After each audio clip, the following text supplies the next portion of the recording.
द्वितीय खंड प्रथम भाग द्वितीय अध्याय।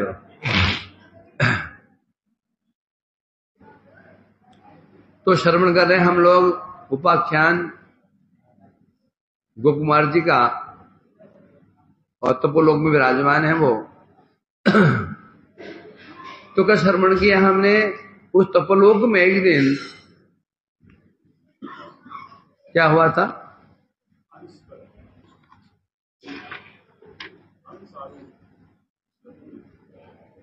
कुछ कह रहे हैं क्या आप? श्री राधे श्री राधे।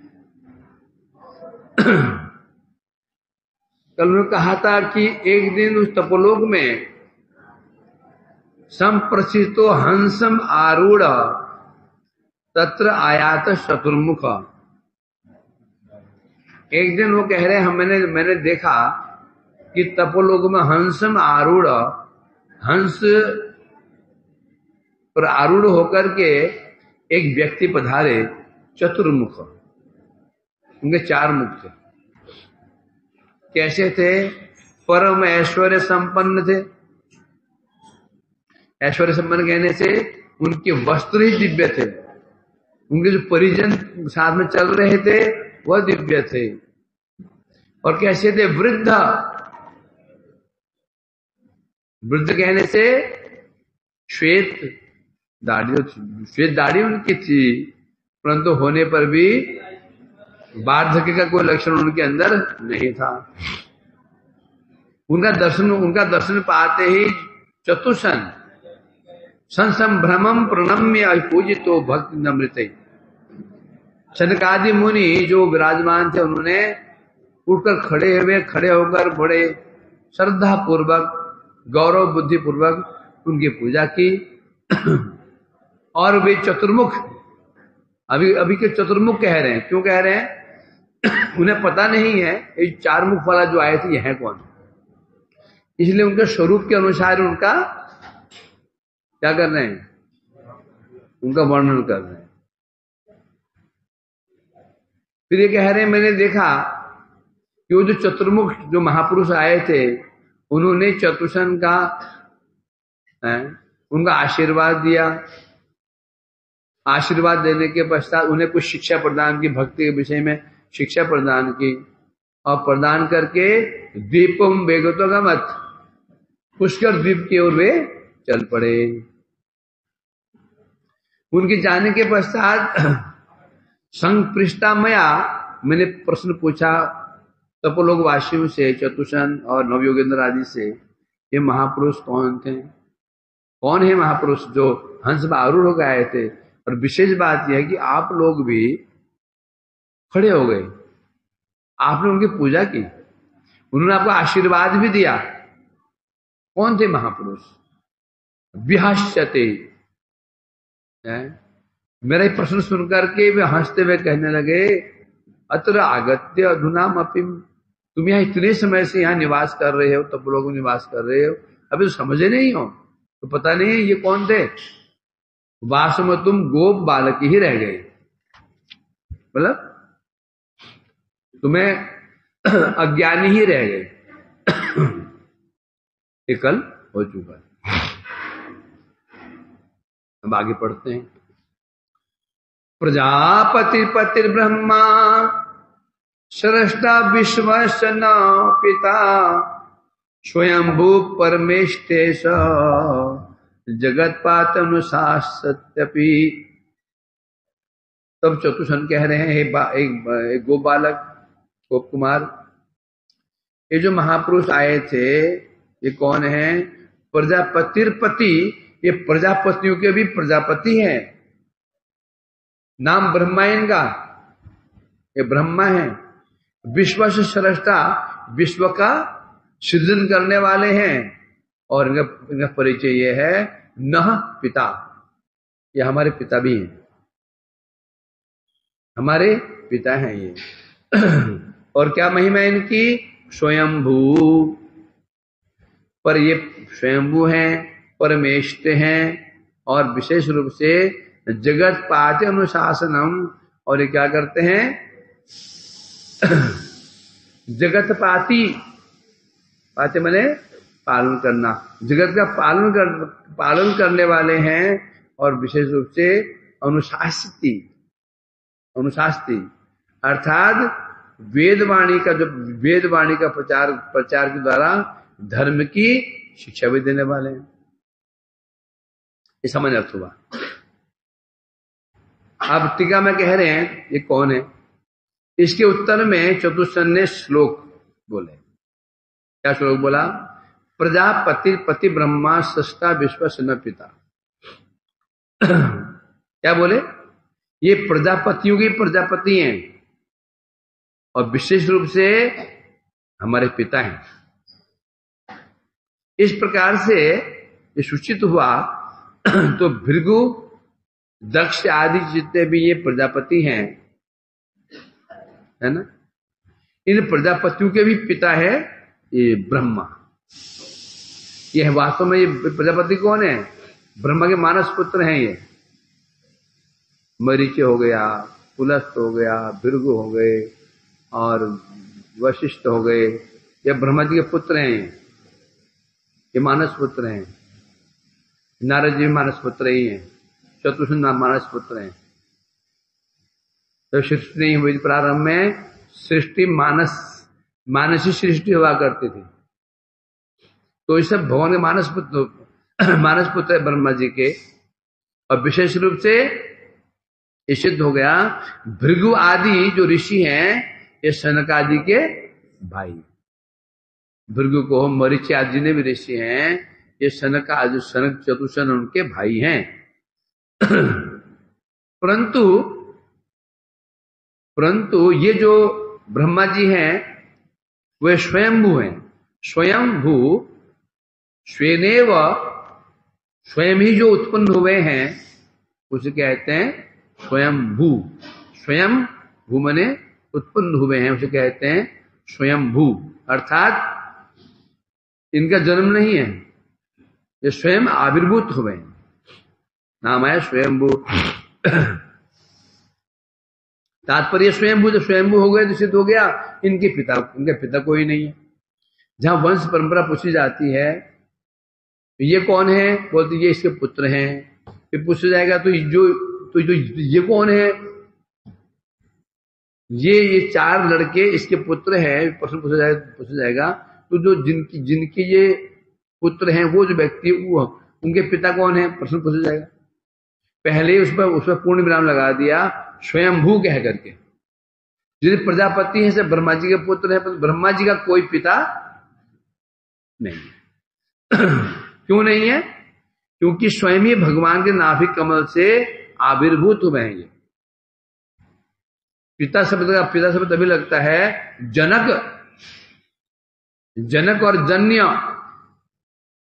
जनक मेरे पिता होता है, जो जन्म देने वाला होता है।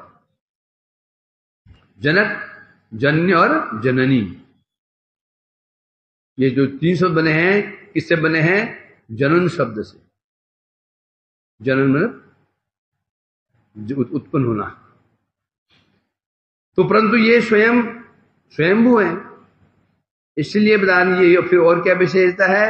परमेष्टि, परम इष्टि, इष्टि माने सर्वश्रेष्ठ। ये सर्वश्रेष्ठ पद पर विराजमान है।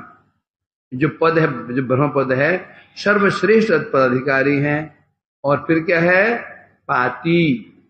पाती मीन्स पाती मन क्या होता है? पाती अनुशासित श्लोक में है ना, जगत पाती, ये जगत पाती है। पाती मन होता है पालन करना। कैसे पालन करता है? कैसे पालन करते हैं ब्रह्मा जी? जीविका की वृत्ति दान करके विश्व का पालन करते हैं। कैसे पालन कर रहे हैं?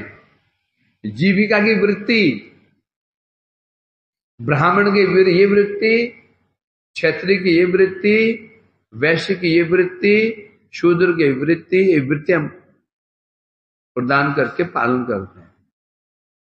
वृत्ति नहीं हो तो फिर व्यक्ति जीवन धारण कैसे करेगा?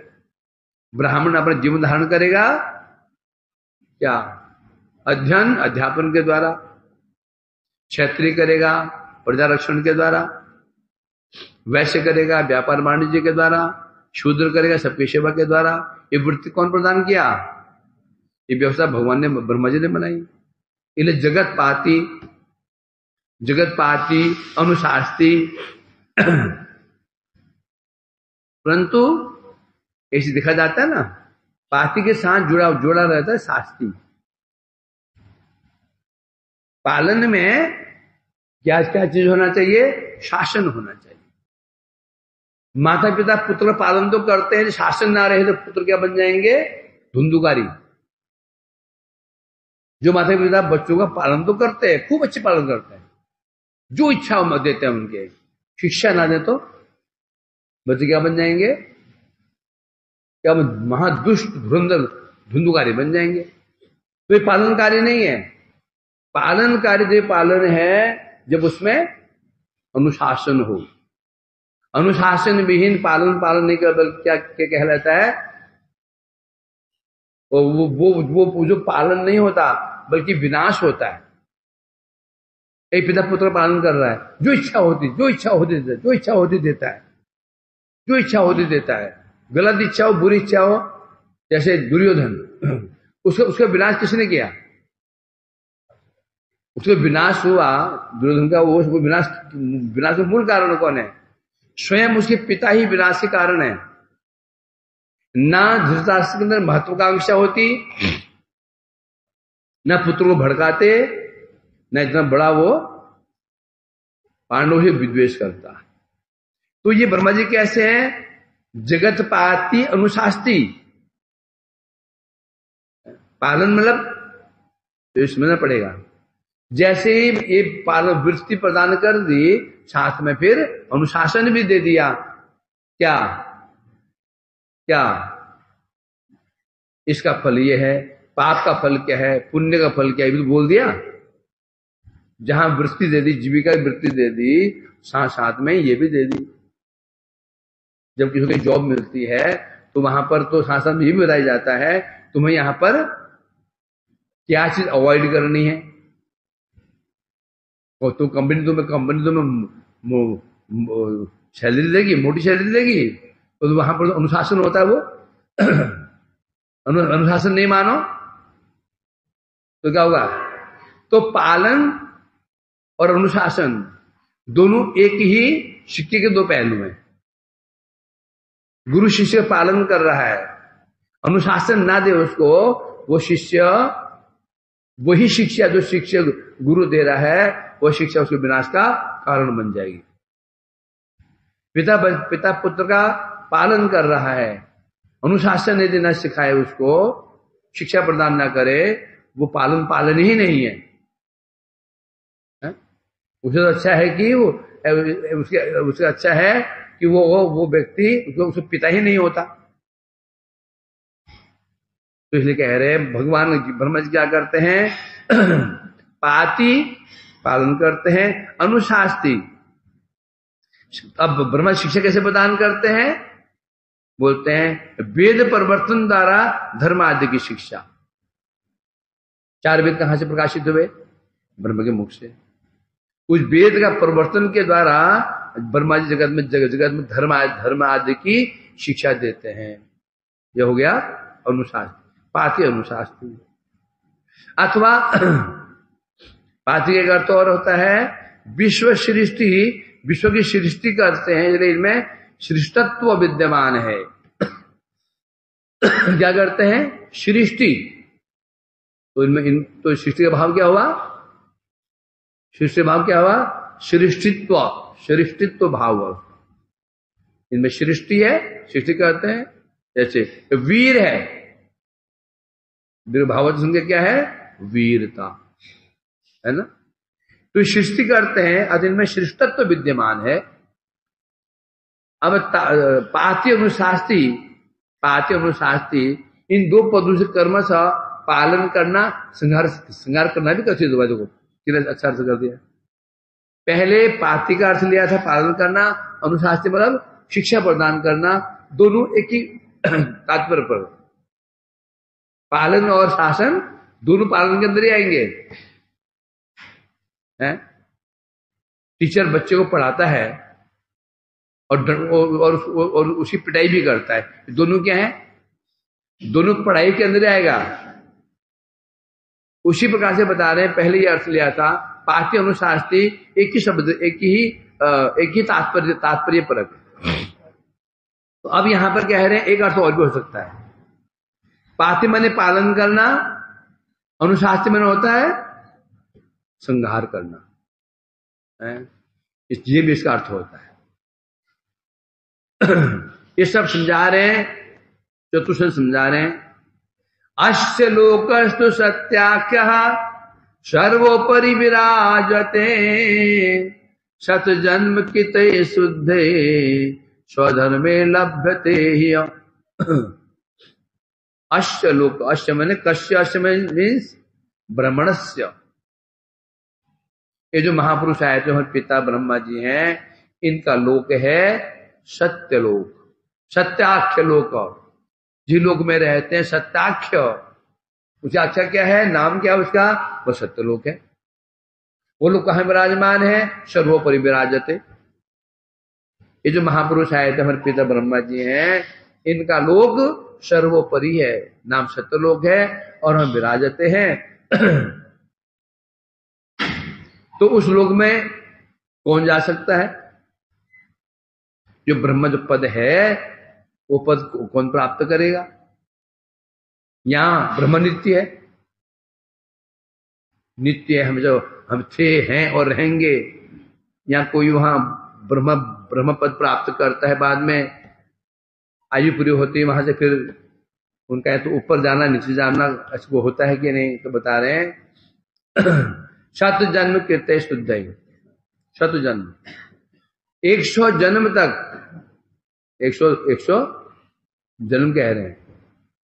1 जन्म, 2 जन्म, 3 जन्म, 4 जन्म, 100 जन्म तक यदि कोई व्यक्ति स्वधर्म शुद्ध ही, स्वधर्म करने से वर्णाश्रम धर्म को शुद्ध पूर्वक निष्त्रुटि रूप में यदि पालन कर लेता है, लभ्यते ही, वही व्यक्ति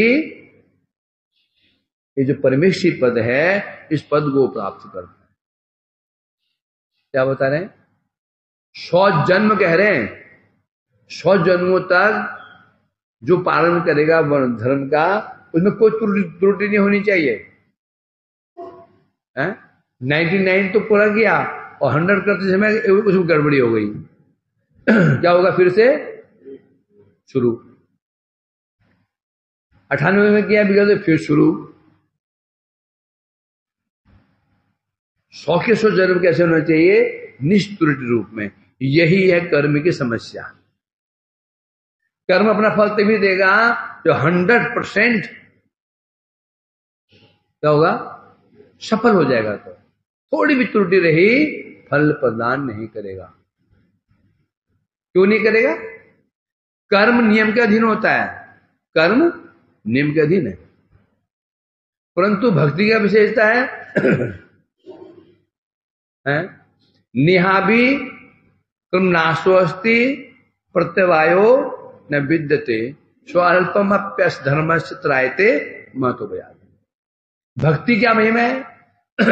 भक्ति हम पालन कर रहे थे, जहां पर भक्ति छोड़ी, या फिर हम मर गए, या भक्ति छोड़ दिया, विमुख हो गए, भक्ति को त्याग दिया हमने, जहां तक किया था वहां तक सेव रहेगा। इस जन्म में, अगले जन्म में, 10 जन्म में जब शुरुआत होगी तो वहीं से ही होगी। इसलिए ये भक्ति विशेषता है। जितना भी किया उसे विनाश नहीं है। कर्मनाश न कर्मनाश में होता है। अभी जस्ट अभी शुरुआत की थी भक्ति की, प्रत्यवाय, वो तो नष्ट तो होता ही नहीं है, और प्रत्यवाय मतलब विपरीत फल भी नहीं मिलता। 2 चीज होता है। यदि कोई व्यक्ति कर्म कर रहा है, त्रुटि हो जाती है, वो फल तो नष्ट होगा ही, बल्कि उसका विपरीत फल अवश्य मिल जाएगा उसको, विपरीत फल भी मिल जाएगा उसका। परिणाम कौन है? एग्जाम्पल कौन है? वृत्रासुर। वृत्रासुर ही इसके प्रमाण है। थोड़ी उच्चारण में थोड़ी उच्चारण में गलती हुई, हो गया ना। कहना चाह रहे थे इंद्र शत्रु विवर्धस्व, अर्थात इंद्र का जो शत्रु हो, मतलब इंद्र का विनाश करने वाला हो, उत्पन्न हो। तो उच्चारण में गलती हुई, उसका यह अर्थ हो गया इंद्र जिसका शत्रु हो गया काम। तो इसलिए कहते हैं जो सत्य लोक है 100 जन्मों तक, सोचो ना, आसान है। एक जन्म में हमने ढंग से पालन किया, समझ में हम ब्राह्मण धर्म पालन किया, अगले दिन फिर पालन करूंगा धर्म का अच्छी प्रकार से, कोई गलती नहीं होनी चाहिए, कोई त्रुटि नहीं होनी चाहिए। कोई त्रुटि होते ही समस्या खड़ी हो जाएगी। गृहस्थ व्यक्ति धर्म का पालन कर रहा है, गृहस्थ व्यक्ति अब धर्म पालन कर रहा है। किसने किया था?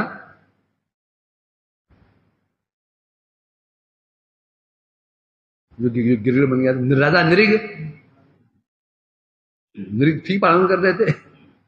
उनकी वो कोई गलती भी नहीं थी। और गलती से जो गाय दान पहले ब्राह्मण को दान कर दी गई थी, वो गाय भटक करके फिर उनमें मिल गई उस बाड़े में जिसमें अब दान दी जाने वाली गायें खड़ी थी।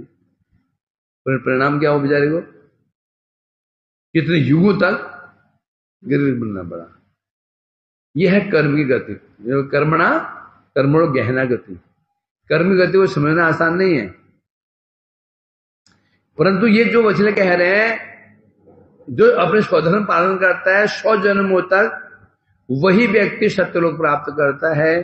टीका में कह रहे हैं, गोपकुमार ने पूछा कहाँ रहते हैं, उत्तर दे रहे हैं इनका निवास स्थान सत्यलोक में है। और वह सत्यलोक कहाँ विराजमान है? समस्त लोक के ऊपर। जितने समझ लोग कहने से 14 लोग हैं ब्रह्मांड में, ऊपर का जो लोक है सत्यलोक कहते हैं, वहां ये महापुरुष विराजमान रहते हैं। ब्रह्मांड की उच्चतम भाग की अंतिम सीमा, ब्रह्मांड की अंतिम सीमा, वहां निवास करते हैं। वहां कौन जा सकता है?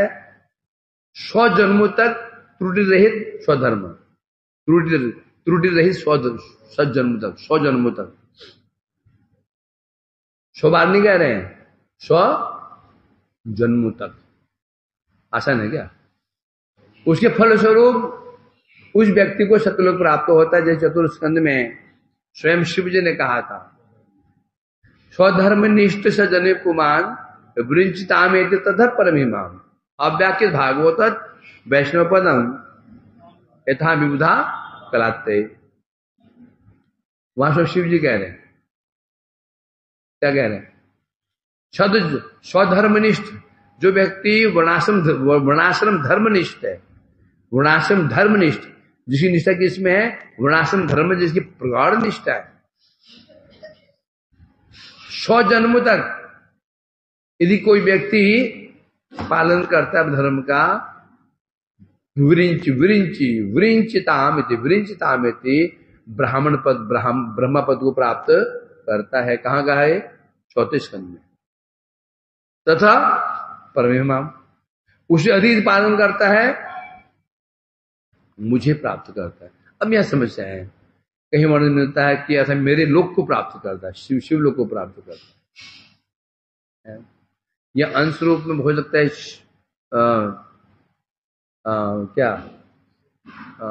तो तुम अंश प्रधान रुद्र पद को प्राप्त करता है और संहार करने के लिए। तत्र वैकुंठ लोको अस्ति यस्मिन् श्री जगदीश्वर सहस्र शीर्षा वर्ते महापुरुष तदा। वो जो लोक है ना, सत्यलोक है, वहां पर एक वैकुंठ लोको अस्ति, उस सत्यलोक में वैकुंठ लोक भी है। सत्यलोक में वैकुंठ लोक भी है। यस्मिन् जगदीश, जहां पर जगदीश्वर, कौन जगदीश्वर है? सहस्र शीर्षा जगदीश्वर, सहस्र शीर्षा भगवान महापुरुष है, जहां पर विराज। नाम क्या उनका? सहस्र शीर्षा। जो भगवान में विराजमान है, नाम क्या है? सहस्र शीर्ष भगवान है, जगदीश्वर है, वहां विराजमान रहते हैं सदा। टीका में कह रहे हैं, मानो चतुर्सन कह रहे हैं, हे गोप कुमार, तुम्हारी मन की जो वांछा है ना, वही पूरी होगी। वही मनोवांछा है वही पूरी होगी। अब इसमें पीछे एक बात गई थी, तो जो चीज उनको प्राप्त नहीं है, वो चीज गोपकुमार प्राप्त हो जाएगी, गोपकुमार प्राप्त हो जाएगी, तो उनकी इच्छा क्यों नहीं हुई? नॉर्मली सिस्टम तो ये है ना, है? एक व्यक्ति मुझे आगे बढ़ रहा हो तो मैं उसको चेष्टा करता हूं, भ्रमित कर दूं, थोड़ा भ्रमित कर दूं, और यहां तो उसको मार्ग बता रहे हैं। ऐसा क्यों? ऐसा क्यों? बस अटक गया ना। क्योंकि जो तपलोक है, स्वर्गलोक और महलोक के तपलोक की क्या विशेषता है? ये विशेषता है, स्वर्गलोक में ईर्ष्या द्वेष विद्यमान है, ईर्ष्या भी है, विद्यमान है। तपोलोक में ये ईर्ष्या द्वेष आदि बिल्कुल बिल्कुल विद्यमान नहीं है। अब जहां पर ईर्ष्या नहीं है, ये सब निष्किंचन है। कैसे हैं? निष्किंचन है ना, निष्किंचन है। क्योंकि जहां पर सब लोग निष्किंचन ही रहते हैं तो वहां ईर्ष्या हो ही नहीं सकती। इसलिए इन्हें कष्ट नहीं हुआ कि ऊपर पहुंच जाएंगे, हम नीचे रह जाएंगे, हम आगे बढ़ निकल जाएगा, क्योंकि निष्किंचन है वो लोग, आत्माराम है वो लोग। उनकी काम द्वेष ईर्ष्या द्वेष उनका नहीं रहता। इसलिए वो बता रहे हैं, यदि लेश मात्र भी हृदय में कामना वासना रही, फिर वो क्या करेगा? सोचेगा जिसको मैं लाया हूं ये मुझ तक ही सीमित रहे, ऊपर ना बढ़ जाए। ऊपर बढ़ेगा तो ये मेरे हाथ से निकल जाएगा, पट्टी पड़ापुड़ो करके वो ऐसी व्यवस्था कर देगा कि ऊपर बढ़ेगा ही नहीं। इस्कॉन में ऋतु सिस्टम चालू है। कारण क्या उसका? चालू क्यों हुआ? कारण यही था, जो इस सिस्टम ये सिस्टम बनाने वाला था वो गृहस्थ है, वो गृहस्थ। यदि ये सिस्टम ना बनाए तो क्या होगा? सन्यासी, जो सन्यासी होगा तो उसको दीक्षा देना प्रदान कर देगा। जब दीक्षा देना प्रदान कर दिया तो उसकी महिमा कम हो जाएगी। इसलिए बोला कोई दीक्षा की मतलब ही नहीं है, स्वामी महाराज ही एकमात्र गुरु है। स्वयं तो छोड़ना नहीं, गृहस्थ धर्म को छोड़ पाना नहीं है, और स्वयं छोड़ेंगे नहीं और जो आगे बढ़ने भी नहीं देंगे। ऐसे भ्रमित कर दिया लोगों को, ऋतु सिस्टम कोई गुरु हो ही नहीं सकता। स्वयं तो छोड़ पाएंगे ना गृहस्थ को, सन्यासी बन नहीं पाएंगे, और सन्यासी का शिक्षा देने पर भाई दीक्षा देना शुरू कर देंगे। अब मैं ही हूं, मैं किसी को कुछ समझाऊं बुझाऊं, कल वो दीक्षा ले लेंगे किसी और वैष्णव से, स्वाभाविक है उसकी निष्ठा तो वहां वही जाएगी ना, थोड़ी मेरे प्रति निष्ठा रहेगी सामान्य रूप में। प्रधानता कहाँ रहेगी? वही रहेगी, मैं दीक्षा गुरु है, स्वाभाविक होना भी चाहिए। तो इसलिए कह रहे हैं यहां पर स्वयं की जो अभाव था, उस अभाव से ग्रस्त होकर के जीव मनुष्य क्या करता है? दूसरे मार्ग में बाधा पहुंचा देता है। अब जो ऋतु विशिष्ट वाले हैं उनको उद्धार कैसे हो जाएगा? कैसे उद्धार हो सकता है? आसान नहीं उद्धार होना। क्यों आसान नहीं है? गुरु परंपरा को त्याग दिया। तो इसलिए कह रहे हैं यहां पर, परंतु ये जो चतुष्ण है निष्किंचन है, इन्हें मतलब ही नहीं, आगे बढ़ो, अच्छी बात। तो इसलिए कह रहे हैं कि ये हे गोप कुमार, तुम्हारी मनोवांछा भी पूर्ण होगी। इसे अभिप्राय से सत्यलोक की महिमा बता रहे हैं। सत्यलोक की महिमा क्यों बता रहे हैं? कि जिससे इसके मन में सत्यलोक के प्रति निष्ठा जन्मे। क्योंकि प्रत्यक्ष हम देखते हैं, व्यक्ति, वस्तु, स्थान, हम तीन का संग करते हैं। व्यक्ति का संग करते हैं, वह निष्ठा होनी चाहिए। स्थान का संग करते हैं, निष्ठा होनी चाहिए। वस्तु का संग करते, निष्ठा होनी चाहिए। निष्ठा युक्त होकर के वस्तु का संग करते हैं तो आस्वादन होगा। मोबाइल है, लेटेस्ट तुम्हारा, मोबाइल में तो निष्ठा ही नहीं है, तो क्या मोबाइल का आस्वादन कर पाओगे? मोबाइल में निष्ठा ही नहीं है तुम्हारी, ठीक है चला जाए आ जाए, चला जाए आ जाए, तो क्या मोबाइल को वास्तव जो आनंद है ले पाओगे? क्या कब ले पाओगे? जब मोबाइल गत प्राण बन जाए। क्या हो जाए? मोबाइल गत प्राण, प्राण कहां चले जाए? मोबाइल में। जैसे 9 बजे छटपट छटपट छटपट छटपट छटपट छटपट, प्रभु जी कहाँ गए, प्रभु जी कहाँ गए, ऊपर गए नीचे गए, या उद्धत कर प्रसाद भी नहीं पाया, नाश्ता कहाँ चले कहाँ चले कहाँ चले, छटपट छटपट। क्यों? प्राण का बंद है। पहले जमाने में ना जादूगर होते थे, जादूगर, वो अपने प्राण को किसी तोते में पुतले में रख देते थे, वो प्राण कहीं और है, वो बिल्कुल मरता ही नहीं था। तो आज प्राण कहाँ सुरक्षित हो गए हैं? मोबाइल। और तभी आस्वादन भी होगा। जैसे मोबाइल हाथ में आया और खाना पीना भूल गए, और बस मोबाइल हाथ में आया, पॉकेट में रख लिया, हरे कृष्ण कृष्ण कृष्ण हरे। आस्वादन होगा? होगा कि नहीं होगा? नहीं होगा, नहीं होगा आस्वादन। स्वाभाविक है, स्वाभाविक है ना। निष्ठा होनी चाहिए, स्थान के प्रति निष्ठा होनी चाहिए। पिकनिक में गए, कोई ऐसा ट्रिप गया, पहाड़ झरने इत्यादि हो, तो निष्ठा ही नहीं है। अब दोस्तों ने कहा चल चल चल चल चल चल चल, तो पैसे मत देना यार, चल पीछे बैठ जा, चले गए। और वहां जाकर के होटल में आराम सो रहा है, एसी चल रहा है, ठंडी ठंडी हवा जा रही, हवा ठंडी हवा खिड़की में मुझे सो रहा है, सब घूम फिर के आ गए। क्या आस्वादन कर पाएगा? नहीं कर पाएगा।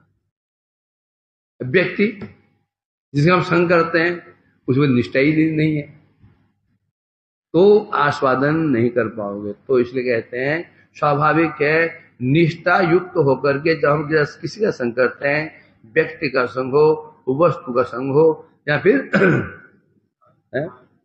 तो आस्वादन होता है ना। आसक्ति, परम आसक्ति है जूस में, तो कैसे पिता को मस्त होकर के, हर विषय में होता है। इसलिए यहां पर भक्ति में ऐसा ही है, चाहे जड़ जगत हो, चित जगत हो, सिस्टम तो एक ही है, सिस्टम तो एक ही है। उसी प्रकार से भक्ति जगत में हम तिनका संग करते हैं। गुरु वैष्णव व्यक्ति हो गए, धाम स्थान हो गए, और वृंदा जी, यमुना जी, गिरिराज क्या हो गए? वस्तु हो गए। वही नहीं है इनके, इधर अभी हम निष्ठा ही हमारे अंदर नहीं है।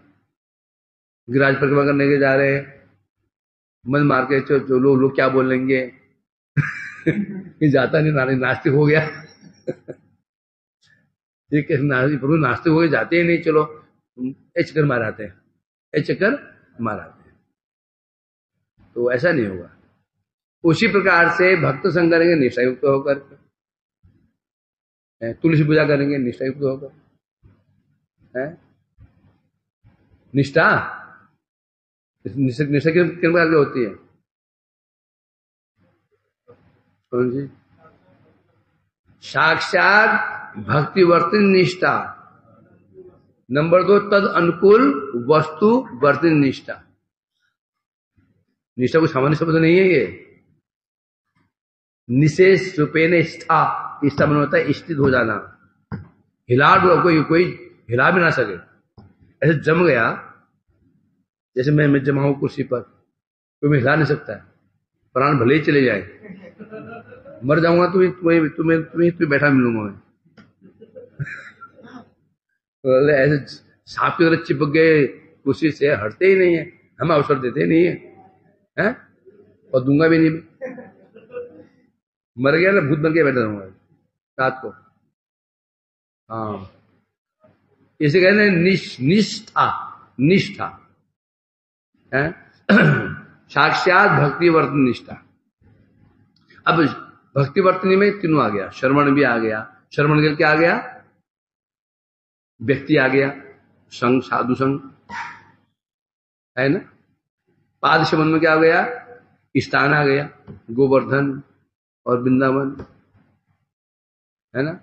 और वस्तु में तो है वृंदा जी की अर्चनम, ठाकुर जी के विग्रह आ गया। वो उस पर भी फिर तद अनुकूल वस्तु वर्तनी क्या है ये? माधव क्या है? तद अनुकूल वस्तु वर्तनी निष्ठा।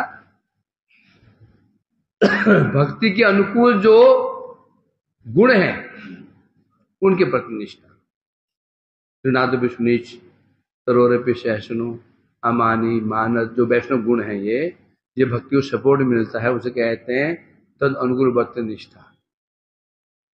तो इसलिए निष्ठा की, इसलिए यहां पर चतुर्सन जी गोकुमार जी की हृदय में निष्ठा उत्पन्न करना चाहते हैं। निष्ठा तभी उत्पन्न होती है जब किसी वस्तु की हम महिमा सुनते हैं। जब महिमा सुनते हैं तो निष्ठा आ जाती है। या देख करके निष्ठा हो, या सुन करके निष्ठा हो, या पढ़ करके निष्ठा हो। परंतु पढ़ करके जो निष्ठा होगी, देख के निष्ठा हुई, गलत भी हो सकती है।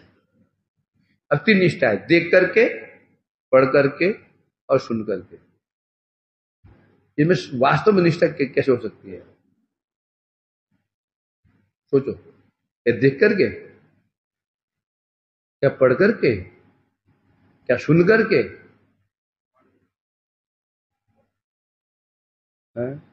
मुरारी, तुम्हारा क्या विचार है? निष्ठा देख करके अच्छी हो जाएगी, सुन करके अच्छी हो जाएगी, कि पढ़ करके अच्छी होगी? महिमा पढ़ करके होगी नहीं, सुन करके होगी। समझे कि नहीं? जब देखिए देखने जाते हैं, दिखता कुछ और होता है, होता कुछ और है। हम देखते कुछ और है, होता कुछ और है। अब सुनना मतलब, अब सुनने से मतलब कौन सुनने से? ऐसे व्यक्ति कोई व्यक्ति हो तुम्हारे प्रति अगाध स्नेह उसका हो, और जिसके प्रति तुम्हें निष्ठा है, तो उसके विषय में भली भांति जानने वाला हो, तब तुमको उसको महिमा बता सकता है। क्यों? हम देखने जाते हैं तो कई बार भक्तों को दोष भी दिख जाते हैं। जब हम देखने जाते हैं आंखों से, उनमें दोष भी दिख जाते हैं। दृष्टय स्वभाव जनित उपास्य दोष है। जब हम सुनते हैं एक महापुरुष जो ऐसे कोई भजनशील, ज्ञान संपन्न, भजन संपन्न, अनुभव संपन्न, नाम सब गुणों से युक्त व्यक्ति हो, तब तुम्हें बता देगा कि फलाने व्यक्ति में जो दोष हैं, वो दोष तुम्हें दिख रहे हैं, उसमें दोष नहीं। तब निष्ठा आ जाएगी। देख करके तो नहीं, देख करके वो गलत भी हो सकता है। वही तो मैं कह रहा हूं। कौन व्यक्ति यहाँ कह कौन रहा है? चतुर्सन कह रहे हैं। यहां किससे सुनेंगे?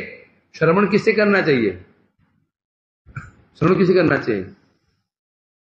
है जो आचरण संपन्न, भजन संपन्न। जो भजन संपन्न होगा उसको हृदय में ईर्ष्या द्वेष रहेगी नहीं। जिस व्यक्ति हम श्रवण कर रहे हैं उसमें ईर्ष्या द्वेष बिल्कुल भी नहीं है। वो क्यों? पहले शब्द कहा था, हमारे प्रति उसका स्नेह होना, क्यों होना चाहिए? स्नेह होना चाहिए। और स्वाभाविक है, यदि मेरे के प्रति स्नेह है, मैं हमेशा उसको अच्छी शिक्षा प्रदान करूंगा। चाहे मेरे पास शिक्षा योग्यता देने की नहीं है तो मैं कहीं और भेज दूंगा, भैया तू जा वहां चले जा। अपना भाई हो, अपना कोई पुत्र हो मेरा, तो मैं क्या चेष्टा करूंगा?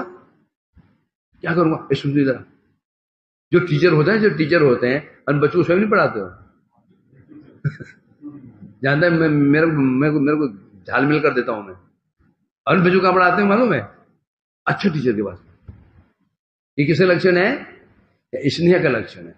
ऐसा तो वैष्णव में हमें मिल जाए, हमारे प्रति अति अति स्नेह भाव उसका हो, स्नेहशील भी हो और स्वयं अनुभूति संपन्न भी हो, तो वो व्यक्ति हमारे हृदय में किसी पर निष्ठा उत्पन्न कर सकता है। पर जहां मेरा अपना विचार है तो गलत भी हो सकता है, देख करके निष्ठा नहीं भी हो सकती है, क्योंकि हम देखते कुछ और है, होता कुछ और है। पढ़ करके वो इस बात की समस्या आ गई, पढ़ रहे हैं, देखना पढ़ना कभी समान समान नहीं हुआ, पढ़ रहे हैं हम लोग, पढ़ा कुछ समझे कुछ, जो हमने कुछ दिखा कुछ, उसके पीछे में कुछ हमने कोई ऐसे कुछ गलत चीज देख ली है, सामंजस्य कौन करेगा? ऐसा व्यक्ति नंबर 1, जिसके प्रति हमारी निष्ठा है उसे उसकी शत्रुता नहीं हो। मैं कहता हूं ना, यदि तुम्हें कोई व्यक्ति श्रेष्ठ वैष्णव के विषय में भड़का रहा है, उसके विषय विरुद्ध बातें बता रहा है, पहले तुम ये खोज करो, कोई व्यक्ति मठवासी बहुत सीनियरी क्यों नहीं हो, तुम किसी वैष्णव के प्रति कुछ क्या हुआ, तो भ्रमित करने की चेष्टा कर रहा हो, सबसे पहले क्या दिखना चाहिए बताओ?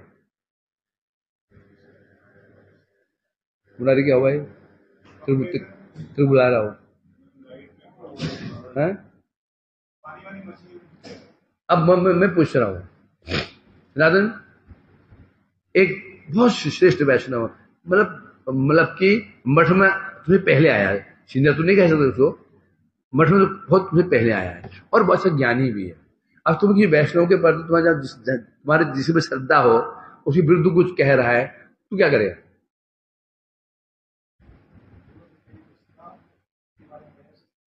हाँ बेटा, मेरा सिद्धांत बोल रहा है, पहले मैं ये देखूंगा कि इस व्यक्ति का उस वैष्णव से संबंध कैसा है, ईर्ष्या है, द्वेष है, कोई दोस्त तो नहीं है। भाई देखा ना, कोई द्वेष नहीं है, मित्र दोनों में बड़ी अच्छी मित्रता है।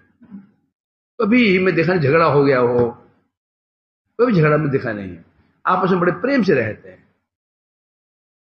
बड़े प्रेम से रहते हैं। कभी ना उसका इसके प्रति द्वेष है, ना इसका उसके प्रति द्वेष है। तो फिर भी हमें क्यों बता रहा है दोष उसके? यदि हमारे शत्रु हो तो हम उसके दोष बताते हैं। अब जब जैसे उसमें कोई दोष तो है नहीं है, उसकी कोई शत्रुता नहीं है, उसमें कोई ईर्ष्या द्वेष नहीं है, तो फिर हमें क्यों बता रहा है उसकी कमियों को? ये लक्षण है हमारे प्रति उसके स्नेह का लक्षण है, समझे कि नहीं? अर्थात वो उसको समझ, वो जानता है कि वैष्णव ठीक तो है, बहुत ठीक है, परंतु इसमें कुछ दोष है, और ये बच्चा नया बच्चा है, ये उसी दोष को ग्रहण करेगा। मालूम क्या है हमारी क्या इच्छा है, हमारी क्या विशेषता है? चील गिद्ध है ना, गिद्ध पक्षी गिद्ध होता है, चील बहुत बड़े उड़ते हैं, उससे बड़े पक्षी और होता है गिद्ध। देखो गिद्ध देखा भी, कहां देखा? छत में गिद्ध रेयर है, दिखते नहीं शहरों में। गिद्ध मांस तो चिड़िया भी खाती है, कौन मांस खाता है? इतना बड़ा पक्षी होता है, देख के आदमी डरता है। तो और उड़ता ऊपर है, दृष्टि कहां रहती है? कहां गाय मरी, कहां भैंस मरा, कहां चूहा मरा, ऊपर देख लेता हूं। क्या परिचय है, क्या अलग प्रमाण है? जटायु का भाई संपाति गिर था, इस पार 100 योजन समुद्र है, समुद्र 100 योजन है, उसी पार देख लिया कि अशोक वाटिका में सीता जी को बंदी बना रखा है। तो गिद्ध की दृष्टि में, गिद्ध की दृष्टि, मां गिद्ध कष्ट, मां गिद्ध का सिद्धनम, गिद्ध की दृष्टि नहीं होनी चाहिए है? तो हम क्या बोलते? हाँ, तो हमारी समस्या मालूम क्या है? हमारी समस्या है एक वैष्णव लाख दोष हो ना, लाख गुण हो, परंतु हम उसके जो दोष है ना, उस दोष को जल्दी ग्रहण कर लेते हैं, उस गुण को ग्रहण नहीं कर पाते हैं, उस दोष को जल्दी ग्रहण कर लेते हैं। अब जो वैष्णव को समझा रहा है वो तुम्हें पूरा विस्तार में बताएगा। कुछ वैष्णव में जो दोष है ना, ये दोष स्वाभाविक दोष है, ये शारीरिक दोष है, परंतु तुम उसके इन दोषों को जल्दी ग्रहण कर लोगे, इसलिए हमें उनसे बचाने की चेष्टा कर रहा है वो। तो ये निंदा नहीं है, ये निंदा नहीं, ये मानना देखना पड़ेगा। तो वो वास्तव में हमारी अब देखो, दोष बताने के बाद भी श्रद्धा उत्पन्न कर रहा है। सोचो, मोस्टली क्या होता है, तो हम किसी को दोष बताते हैं, श्रद्धा कम हो जाती है। मेरे सामने किसी व्यक्ति ने वैष्णव के दोष बताए, श्रद्धा कम हो गई, परंतु वो दोष ही बता देगा और सुन करके श्रद्धा ही बढ़ जाएगी। दृष्टय स्वभाव जनिते वपुषस्य दोष है, गंगा में सामना करूं। देखो, जैसे उसने कहा, जैसे गंगा जी में जो कीचड़ भी हो जाता है, उसी शक्ति कम भी हो जाती है। इससे क्या हुआ, जैसे उसमें कुछ दोष दिख रहे थे, श्रद्धा कुछ कम हो रही थी, श्रद्धा कुछ कम हो रही थी, है? तो तुरंत क्या हो गया, अरे तुरंत क्या हुआ, श्रद्धा फिर बढ़ जाएगी। ध्यान देना पड़ेगा।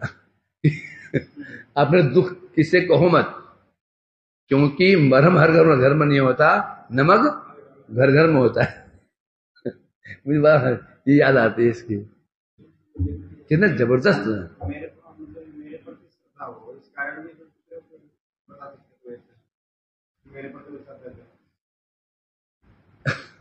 इसने कहा हो सकता है मेरे का वात्सल्य हो, इसने का लक्षण क्या होता है वो बताया ना मैंने। मेरा अपना पुत्र है, मेरा बहुत स्नेह है, पर मैं ये चाहूंगा कि मुझसे अधिक इंटेलिजेंट टीचर से पढ़े। बुरा नहीं पसंद किया, हो सकता है कि उसके अंदर जैसे मैं ही, मेरे अंदर इच्छा हो सकता है कि इसकी निष्ठा मेरे प्रति आ जाए, इसलिए बता रहा हूं। नहीं, ये बात मैं पहले बोल दिया। उसके बाद उसका हमारे प्रति क्या होना चाहिए, स्नेह होना चाहिए। और स्नेह का लक्षण ये है, उसका कल्याण चाहेगा, उसका कल्याण चाहेगा। यदि उस निष्ठा को आपने और खींचना चाहता हूं तो इसने कहा रहा, इसने यदि मैं समर्थ हूं, कि समर्थ गुरु भी समर्थ गुरु होते हैं, कि शिष्य को बोल देते हैं तू बेटा ऐसा मत कर, तुम मरेगा तो मेरे पास आ जा, परंतु कभी वो गुरु कौन होगा, सामान्य होगा। यह मेरे शिष्य भटक रहा है, कभी ये पर समर्थ गुरु भगवत परिकर जो होते हैं, नित्य सिद्ध परिकर, वही बोल सकते हैं ऐसा, तू वहां मरेगा मैं तुम बचा लूंगा। यदि ऐसा तो कोई समस्या नहीं है, परंतु जहां स्नेह भाव होता है वहां पर हम अपने आश्रित का कल्याण ही सोचते हैं। मेरे पास योग्यता नहीं, बोला बेटा तू मेरे से ज्ञान नहीं है, जाके वो प्रभु जी है ना उनसे सीख लो, वो महाराज जी सीख लो, ये विचार होगा। है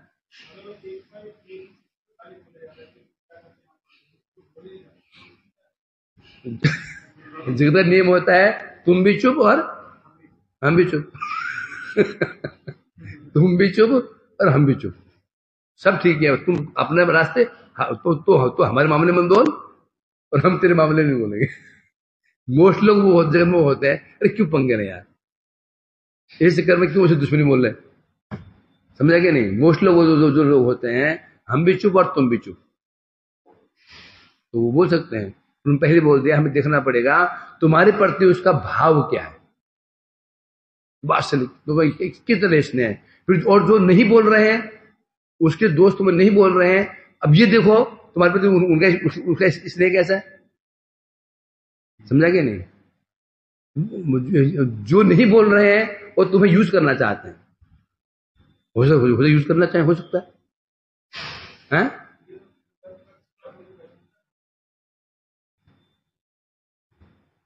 क्या वैष्णव तक पक्षपात तो हो गया होगा, तो वैष्णव पक्षपात तो होना ही चाहिए,